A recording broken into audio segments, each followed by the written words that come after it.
فَلَنَسْأَلَنَّ الَّذِينَ أُرْسِلَ إِلَيْهِمْ وَلَنَسْأَلَنَّ الْمُرْسَلِينَ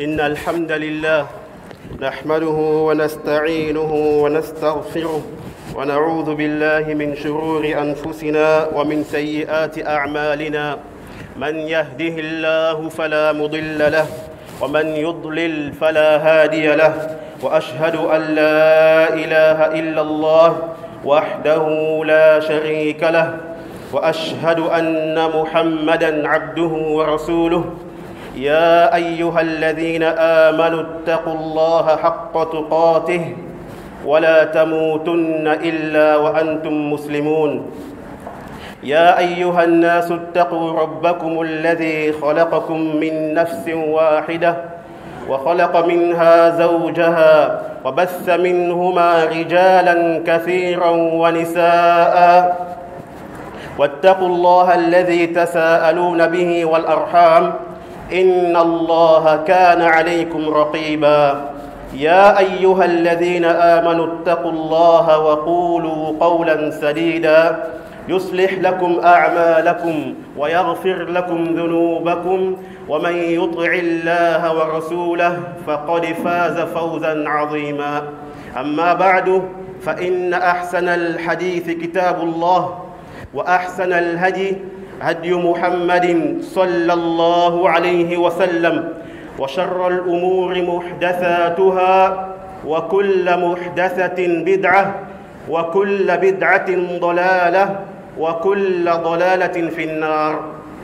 نعم أيها الإخوة والأخوات، بإذن الله تعالى سننتهز هذه الدقائق الثمينة لنذكر موضوعا مهما بل في غاية الأهمية، وكيف لا، وهو لب العبادة وروح الأعمال، وهو أحد شرطي قبول الأعمال، وهو بمنزلة الأساس للبنيان وبمنزلة الروح للجسد، فلا عبادة مقبولة إلا به، ألا وهو الإخلاص. Toutes les louanges appartiennent à Allah, le maître de l'univers. Nous le louons et le remercions pour tous ses bienfaits innombrables. Que la prière et la bénédiction d'Allah soient sur son noble messager Muhammad ibn Abdillah, sa famille, ses compagnons, ainsi que tous ceux-là qui emboîteront leurs pas jusqu'au jour de la résurrection. Ceci étant dit, chers frères dans la foi, bi'idhnillahi ta'ala, nous allons profiter, n'est-ce pas, de ces précieuses minutes pour parler d'un sujet très important.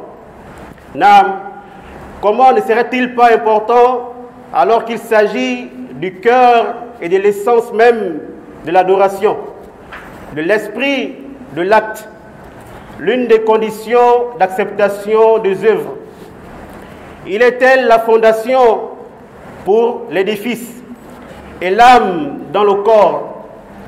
Aucun acte et aucune œuvre ne sera acceptée sans elle. Alors il s'agit bien de al-ikhlas, la sincérité.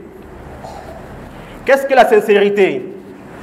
Comme disent certains ulama, al-ikhlas huwa tanqiyatu wa tasfiyatu al-amali min kulli ma yashubuhu min riya'in wa sum'atin min riya'in wa sum'atin wa shirkin wa ghayriha. Les ulama disent que al-ikhlas, la sincérité, c'est quoi? C'est l'épuration, la purification de l'acte, de tout ce qui peut le souiller et l'entacher, comme polythéisme et ostentation. Naam, ici, al-ikhlas, la sincérité dans l'adoration, c'est le fait que le serviteur, n'est-ce pas, ne vise qu'Allah Jalla wa Ala de par son intention et ses actes. Il ne cherche que le visage d'Allah Jalla wa Ala. Il ne cherche pas à plaire à quelqu'un. Il ne fait pas l'adoration pour qu'on fasse ses éloges. Il ne fait pas l'adoration pour chercher un bien mondain. Au contraire, il s'en tient à ce qu'Allah Jalla wa Ala lui a recommandé. قل إن صلاتي ونسكي ومحياي ومماتي لله رب العالمين لا شريك له وبذلك أمرت وأنا أول المسلمين. Allah Jalla wa Ala dit quoi? Dit en réalité, ma prière, mon immolation, ma vie et ma mort appartiennent à Allah, Seigneur de l'univers. Il n'a point d'associé. Il n'a point d'associé. Il n'a point d'associé. Et voilà ce qui m'a été ordonné. Et je suis le premier à me soumettre. Donc, chers frères dans la foi, ici, yani, tout ce que tu fais comme adoration, tu dois le vouer uniquement qu'à Allah Jalla wa Ala. Tu ne dois chercher par tes actes de dévotion seulement que le visage d'Allah. Et comme Allah dit également, وَمَا أُمِرُوا إِلَّا لِيَعْبُدُوا اللَّهَ مُخْلِصِينَ لَهُ الدِّينَ. Allah dit quoi? Il ne leur a été commandé que d'adorer Allah, lui vouant sincèrement, exclusivement le culte. Yani ici, tout ce que tu fais comme acte, tu dois le faire pour qui? Pour Allah Jalla wa Ala. Tout ce que tu fais comme adoration, apparente comme cachée, tu dois le faire pour qui? Pour Allah Jalla wa Ala. Tu dois chercher seulement que le visage d'Allah et non pour plaire à quelqu'un. Et on a plusieurs versets allant dans ce sens. Naam.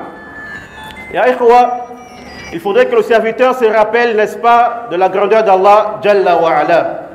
Et qu'il se rappelle, n'est-ce pas, et qu'il veille sur son intention. Et qu'il se dise que même s'il est capable de cacher, de tromper les gens, de cacher son intention aux gens, mais il ne peut pas le cacher à Allah. Car Allah, n'est-ce pas, il est le parfaitement connaisseur. Celui qui connaît parfaitement le contenu des poitrines. Peu importe ton degré d'intelligence, tu ne peux pas cacher à Allah ce que tu fais. Tu peux tromper les gens, mais Allah, jamais de la vie. Et sache que lorsque tu fais cela, ne pense pas que tu es en train de tromper Allah ou que tu trompes les gens. Au contraire, tu es en train de te tromper toi-même. Car tout ce que tu fais comme œuvre, tout ce que tu dis et tout ce que tu poses comme acte, Yawm al-Qiyamah, tu trouveras ça devant toi, Yawm al-Qiyamah. Donc ici, ça concerne tout le monde en général, ainsi que les gens des sciences de manière précise. Allah Jalla wa Ala, il nous a recommandé la sincérité et il en a fait, n'est-ce pas, une condition d'acceptation de nos œuvres. Et le prophète Muhammad sallallahu alayhi wa sallam nous l'a aussi rappelé, ainsi que nos pieux prédécesseurs. Voilà pourquoi vous allez voir que certains gens de hadith, lorsqu'ils commençaient leur livre de hadith, ils débutaient par le célèbre hadith de Omar ibn al-Khattab radiyallahu ta'ala anhu, qui est le hadith connu de tous, innamal a'malu bin niyyat. Cela pourquoi? Dans le but de purifier, n'est-ce pas, leur intention. Et aussi s'en rappeler au cas où le shaitan venait troubler, n'est-ce pas, leur intention. Et aussi pour rappeler aux lecteurs de ces livres, pour leur rappeler la sincérité, de ne pas lire ces livres-là, de ne pas chercher la science que pour le visage d'Allah. Car la science est l'une des portes par lesquelles le shaitan entre, n'est-ce pas, pour troubler l'intention des gens des sciences. Naam, ceci peut être étonnant et étrange à l'oreille de certaines personnes. Mais sachez, ya ikhwa, qu'il n'y a pas une chose meilleure, ou l'une des meilleures choses, si ce n'est la meilleure chose qu'Allah puisse accorder à quelqu'un, c'est la science. Bien sûr qu'on parle de la science bénéfique. Mais en dehors de ça, en dehors du mérite de la science, il y a aussi cette pente glissante. Il y a aussi quoi? Ce problème de sincérité. Vous allez voir quelqu'un, à cause de la science qu'Allah lui a donnée, il s'enfle d'orgueil. Il se voit supérieur aux autres. Il abuse, n'est-ce pas, des gens. Il cherche à tout moment à être au-dessus des autres. Et d'autres même, à cause des jouissances de dunya, ils trompent les gens. Ils abusent des gens, n'est-ce pas, en pensant que, ou parce que les gens leur font confiance, qu'ils sont des gens des sciences, mais ils font quoi? Ils abusent de leur confiance. Et qu'Allah nous en préserve. Mais sachez que ceux-là qui se retrouvent dans ce genre de situation ne sont pas tous au même niveau. Ils sont de deux types. Premièrement, certains parmi eux, ils ont vu que pour atteindre leur objectif, pour avoir des honneurs, pour avoir des postes et des places, ils ont vu peut-être que la porte c'était de s'affilier aux gens de science. Alors ils sont rentrés dans ce domaine avec quoi? Avec cette intention à la base. Et quelle mauvaise intention. Et d'autres parmi eux au départ avaient une bonne intention, mais après le goût du leadership, le goût de l'honneur, les jouissances de dunya qu'ils obtenaient, n'est-ce pas, à cause de la science, ceci a impacté leur intention. Ils ont fait quoi? Ils ont oublié la sincérité. Ils n'ont pas veillé sur leur intention. Fa'adallu, n'est-ce pas, ils se sont égarés. Bal wa adallu, ils ont entraîné les gens avec eux dans leur égarement. Et qu'Allah nous en préserve. Donc, parmi les causes qui font oublier à l'homme, la sincérité, c'est quoi? C'est l'amour de dunya. L'amour de dunya et aimer les éloges. Yani qu'on dise Cheikh Fulan ou Oustaz Fulan, l'imam Fulan, un tel a fait ceci, il fait beaucoup de jeûnes, il prie beaucoup dans la nuit. Ya ikhwa, intabihu,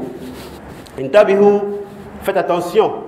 Veillez à ce que dunya ne prenne pas le dessus sur nos cœurs. Veillez à ce que cette vie présente, n'est-ce pas, ne nous domine pas. Et veillez à ce que le shaitan ne nous induise pas, n'est-ce pas, à l'erreur. Et rappelez-vous à tout moment que dunya, que tout le bien appartient à Allah. Cette dunya que tu cherches là, elle appartient à qui? Elle appartient à Allah. Allah la donne à qui il veut. Il la donne à celui qu'il aime, à celui qu'il n'aime pas. Car dunya n'a aucune valeur auprès d'Allah. Naam. Comme c'est venu dans le hadith authentique, celui de Sahl ibn Sa'd radiyallahu ta'ala anhu, chez l'imam al-Tirmidhi, dans lequel le prophète sallallahu alayhi wa sallam a dit quoi? لو كانت الدنيا تعدل عند الله جناح بعوضة ما سقى كافرا منها شربة ماء. Le prophète sallallahu alayhi wa sallam dit quoi? Il dit si la dunya équivalait auprès d'Allah ne fût-ce qu'à l'aile d'un moustique, il n'allait même pas donner une gorgée d'eau aux mécréants. Voyez-vous, dunya n'a aucune place auprès d'Allah yawm al-qiyamah. Alors pourquoi tu veux gaspiller tes adorations?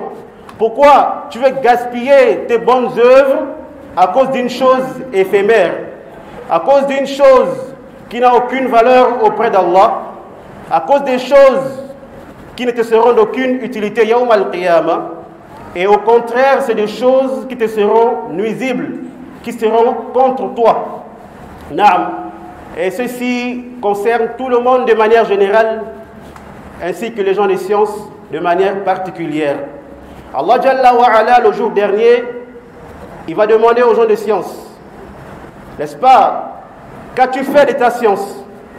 Qu'as-tu fait de ta science? Qu'est-ce que tu vas dire à Allah? Tu l'as changé contre quoi? Contre dunya? Wallahu al-musta'an. Et qu'Allah Jalla wa Ala nous en préserve.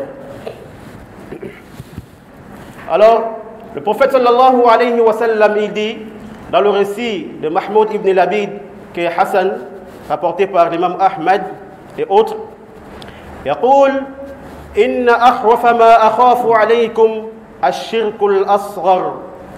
قيل يا رسول الله وما الشرك الأصغر؟ قال الرياء. إن الله يقول يوم تجازى العباد بأعمالهم اذهبوا إلى الذين كنتم تراءون بأعمالكم في الدنيا فانظروا هل تجدون عندهم جزاء. Alors, le prophète sallallahu alayhi wa sallam dit quoi ici? Il dit la chose que je crains le plus pour vous, c'est le polythéisme mineur. Il dit, ô messager d'Allah, qu'est-ce que donc le polythéisme mineur? Il dit, c'est l'ostentation. Ensuite, il dit quoi? Il dit très certainement, le jour où les serviteurs seront rétribués pour les œuvres qu'ils ont faites, Allah dira certainement, n'est-ce pas, à ceux-là qui ont fait l'ostentation, il dira, allez-y vers ceux dont vous avez voulu faire plaisir. Allez-y vers ceux-là que vous avez voulu qu'ils regardent vos œuvres. Il dit, regardez s'ils auront une récompense pour vous. Regardez si ceux-là, ils auront une récompense pour vous. Alors, Yawm al-Qiyamah, cela ne pourront rien pour vous.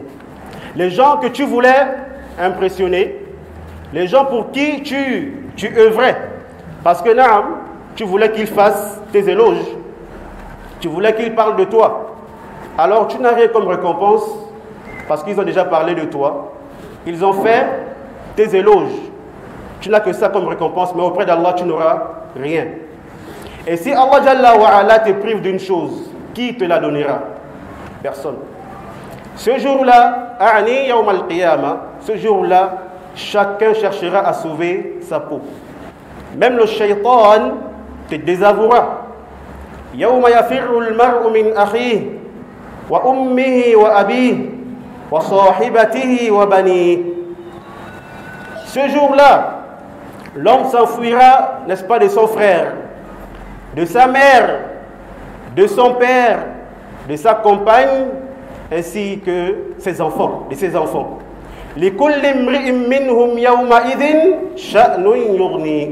Ce jour-là, chacun sera préoccupé par quoi? Par son propre cas. Ce jour-là, chaque âme se contentera d'elle-même. Aucune âme ne pourra rien pour une autre. Même pas nos parents, nos épouses et nos enfants que nous aimons bien. Ceux pour qui nous sommes prêts à tout dans le dunya, mais ce jour-là, ils ne pourront rien pour nous.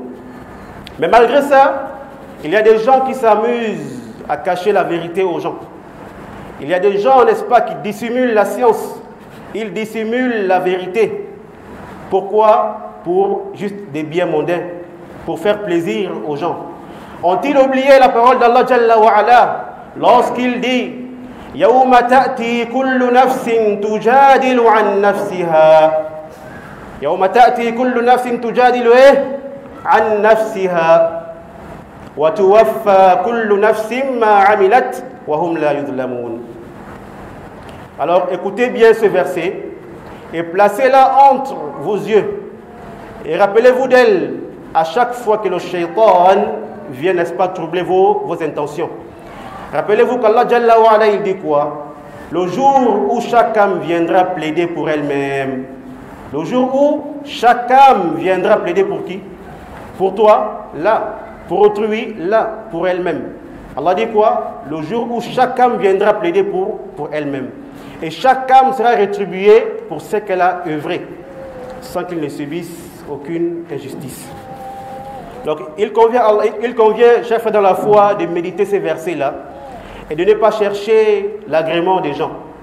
Ce qu'il faut, c'est l'agrément d'Allah. Si le monde entier est content de nous et qu'Allah ne l'est pas, alors on aura perdu. Ça ne sert à rien. Mais bien au contraire, si Allah Jalla wa Ala, il est content de nous, et même s'il y a des gens qui ne sont pas satisfaits de nous, alors on n'a rien perdu, on aura tout gagné. Voilà nos bahli. يقول الله إنما نطعمكم لوجه الله لا نريد منكم جزاء ولا شكورا. Allah dit quoi ici? Il dit c'est à cause du visage d'Allah que nous vous nourrissons. Nous ne voulons de vous ni récompense ni remerciement. Voyez-vous, tout ce qu'on fait, on doit le faire à cause d'Allah Jalla wa Ala. نسأل الله تبارك وتعالى أن يرزقنا الإخلاص في القول والعمل إنه ولي ذلك والقادر عليه.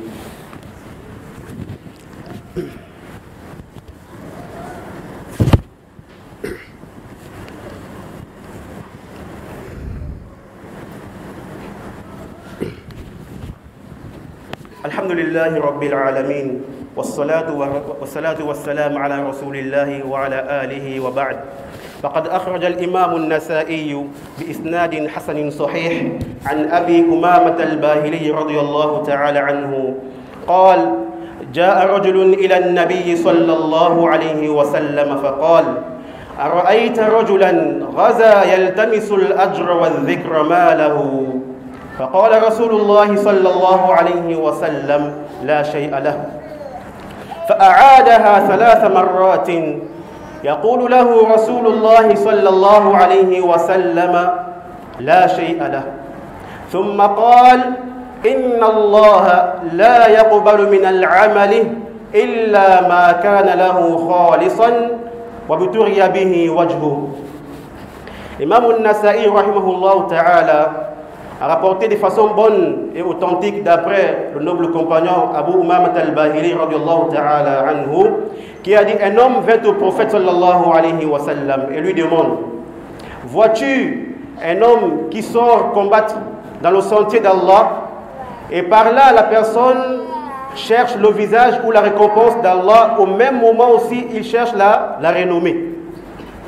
Cette personne-là, elle sort de son propre âme et avec ses biens pour aller faire l'une des grandes adorations qui est le djihad, et aller combattre pour la cause d'Allah. Mais cette personne-là, en faisant cela, elle cherche quoi? La récompense d'Allah, et au même moment, elle veut quoi? Elle veut qu'on parle d'elle. Elle veut qu'on dise quoi? Que c'est un combattant, qu'il est sorti pour aller faire le djihad. Il veut les éloges. Une personne comme ça, a-t-elle une récompense auprès d'Allah? Alors le prophète dit quoi? Il dit: La shay'a lahu. Il dit que cette personne n'a rien comme récompense.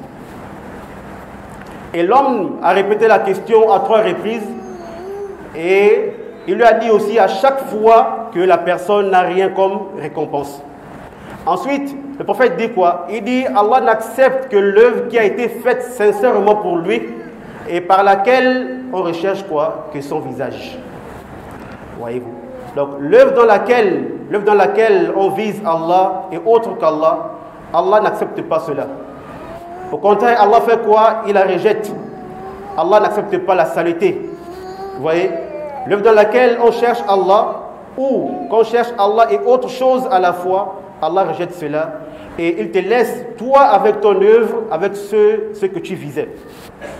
Comme cela est venu dans le hadith Qudsi chez l'imam Muslim, d'après Abu Huraira radiyallahu ta'ala anhu, d'après le prophète sallallahu alayhi wa sallam, d'après Allah tabaraka wa ta'ala, qui a dit: Ana aghna ash-shuraka'i 'ani ash-shirk man 'amila 'amalan ashraka fihi ma'i ghayri taraktuhu wa shirkahu. Wa fi riwaya fa ana minhu bari wa huwa lidhalika alladhi ashrak. Naam. Ici le prophète sallallahu alayhi wa sallam, il dit quoi? Il nous dit ici que Allah Jalla wa Ala, il dit qu'il est celui qui se passe le plus des associés. Yani Allah n'a besoin de personne. Il dit que quiconque fait une œuvre dans laquelle il m'associe à un autre, Allah dit quoi? Je le laisse avec cet acte d'association. Et dans une version, il dit: je me désavoue de cet acte-là. Je me désavoue de cet acte-là et je le laisse avec celui qu'il visait. Voyez-vous? Et ici, je précise une chose, c'est que quelqu'un peut faire aussi une adoration, yani, dans laquelle il vise Allah, et après cela, il fait suivre de ça par une chose qui est permise, yani taba'an la aslan. On a un exemple clair qui est comme le hajj. Voyez-vous, le hajj est une adoration. D'ailleurs, même c'est un pilier de l'islam. Donc, on doit accomplir le hajj pour qui? Pour Allah. Pas pour aller au hajj et qu'au retour, on te grade ou on t'attribue un nouveau grade pour t'appeler à l'hajj. Là, ici le hajj, on doit le faire à cause de qui? À cause d'Allah. Mais voyez-vous, quelqu'un peut partir par exemple d'ici et aller au hajj, et en partant avec lui, il amène par exemple quelque chose à vendre. Vous voyez? Son but, c'est d'aller au pèlerinage, pas pour aller faire le commerce. Mais il profite de l'occasion pour amener quoi? Pour amener une chose à vendre. Ici, il n'y a pas de problème. Vous voyez? Parce qu'ici, à la base, il part pour l'adoration. C'est comme aussi le cas de certains étudiants qui partent au pèlerinage, n'est-ce pas, et profitent à aider les pèlerins en contrepartie. Ça aussi, il n'y a pas de mal en cela. Mais ce qui est mauvais, c'est de prendre l'intention, prendre l'adoration qu'on doit faire pour Allah, tu vises autre chose en dehors d'Allah, ou tu ajoutes autre chose, comme par exemple, tu veux faire le hajj, et tu veux aussi qu'on parle de toi. Ici, là, tu n'as aucune récompense parce que tu as mélangé et tu as gaspillé ton intention avec une chose qui n'est pas permise à la base. Non, c'était juste une parenthèse. Allah Jalla wa Ala a parlé de ça dans la sourate Al-Baqarah. Non. Et enfin, sachez que la sincérité, chers frères, a une grande importance et elle impacte l'adoration. À telle enseigne que deux personnes peuvent faire la même adoration au même moment, au même endroit, mais elles n'ont pas la même récompense. Ou l'une d'entre elles sera plus récompensée que l'autre. Ou même l'acte de l'une d'entre elles sera accepté et celui de l'autre sera rejeté. Ceci à cause de quoi? La sincérité. Et aussi, à cause de la sincérité, une petite œuvre peut devenir grande auprès d'Allah et plus aimée pour lui.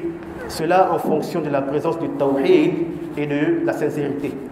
Voilà pourquoi il ne faut pas penser que c'est toujours la quantité ou le grand nombre qui est important. Non. Non. Parce que quelqu'un peut faire par exemple 2 raka'at sincèrement pour Allah. Vous voyez, loin des yeux des gens, sans faire l'ostentation. Ces 2 raka'at là seront mieux que celui qui a fait 10 raka'at par ostentation ou en visant autre chose qu'Allah. Voilà pourquoi il nous incombe, ya ikhwa, d'éveiller sur, n'est-ce pas, l'intention, la sincérité. Et d'éveiller aussi, n'est-ce pas, à s'éloigner de tout ce qui pourra souiller et entacher nos intentions. Qu'Allah Jalla wa Ala nous accorde la sincérité dans les paroles et les actes. Inna fi dhalika la dhikra liman kana lahu qalbun aw alqa as-sam'a wa huwa shahid.